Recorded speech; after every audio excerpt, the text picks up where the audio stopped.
we are all about financial inclusion, all about focusing on people, basically in the UK, realizing you don't need to be wealthy to invest, but also how easy it is. How much of a cultural shift is that? I think money causes a lot of anxiety. That is a commonality. You don't have to be wealthy or poor to feel anxious about your money. And certainly all the research we've shown shows that it is one of the biggest barriers people have to advancement, right? You can change the world through money, education, and healthcare. And so money is definitely the common thread.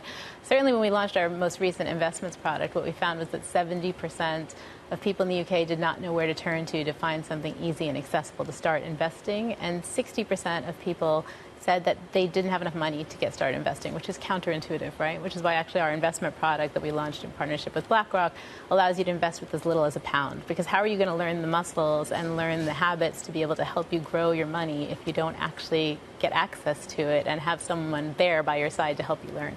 What has been the recipe, do you think, of Monzo's scale in the UK? Is it a different way of marketing? It's a different way of organically growing. What has Monzo been able to offer other than, you came from Amex, the CEO came from Visa and other age-old financial institutions. What was this fintech doing differently?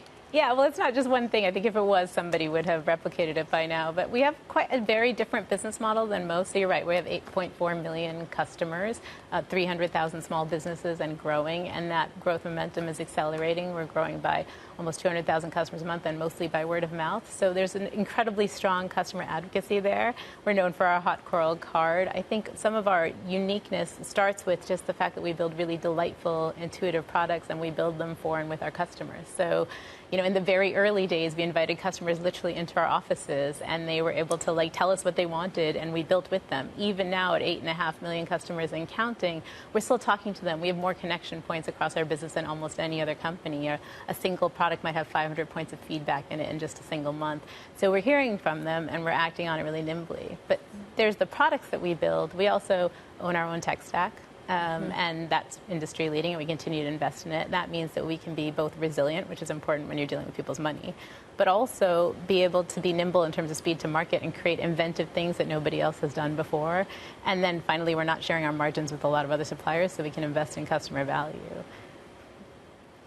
Sujata, you heard the delivery CEO there talk about inflation. We're very conscious about the jobs market in the UK, interest rates, all these fun things.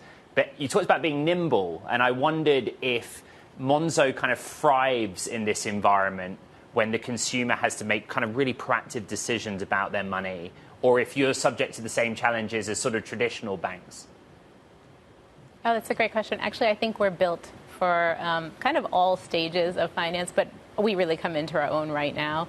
So if you think about it, we're able to give you, whether it's a simple savings challenge or helping you open a pot to be able to set goals. We launched an instant access product, savings product, with no barriers to entry, no lockup periods. We had over 850,000 customers pour into that in the last 6 months and start to be able to make their money work harder for them.